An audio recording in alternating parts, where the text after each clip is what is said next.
Мен Бекенов Ерлан Мұратұлы 1988 жылы туғанмын. Қарағанды облысы Шет ауданы Жұмыскер ауылындағы Абай мектебінде оқып, 2006 жылы бітірдім. Сол жылы 2006 жылы Қарағанды қаласындағы Болашақ университетіне оқуға түстім. Ол оқу орнын 2010 жылы тәмамдадым.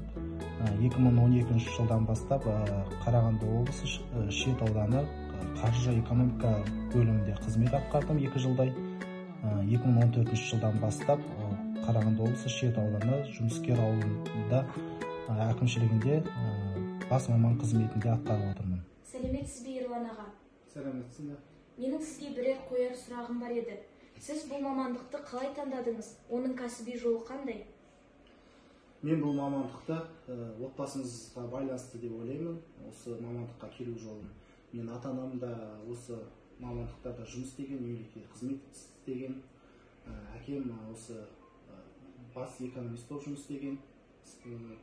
Сондықтан осы отбасылық жағдай мен осы мамандыққа келуіме әсер етті деп ойлаймын. Бұл мамандық сізге несімен ұнайды?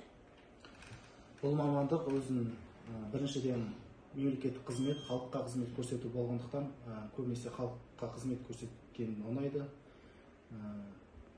Халықтың жаңағыдай әл-ауқатын, әлеуметтік экономикасын дамытуға өзінің үлесімді қосып отқандықтан өзіме ұнайды деп есептеймін. Енді келесі сұрағымды қояйын. Бұл мамандықтың қиындықтары неде?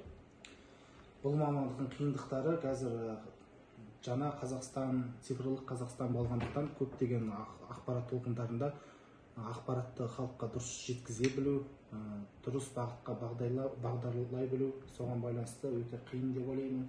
Және де цифрлық Қазақстанға байланысты қазір көптеген жаңа бағдарламалар іске асырылып жатыр. Соның бәрін меңгеруде өзінің қиыншылықтары болады. Халыққа түсіндіру, үйрету. Жақсы, рахмет, түсінікті. Келесі қояр соңғы сұрағым, сіз бұл мамандықтың болашағына қалай қарайсыз? Өз көзқарасыңыз қандай?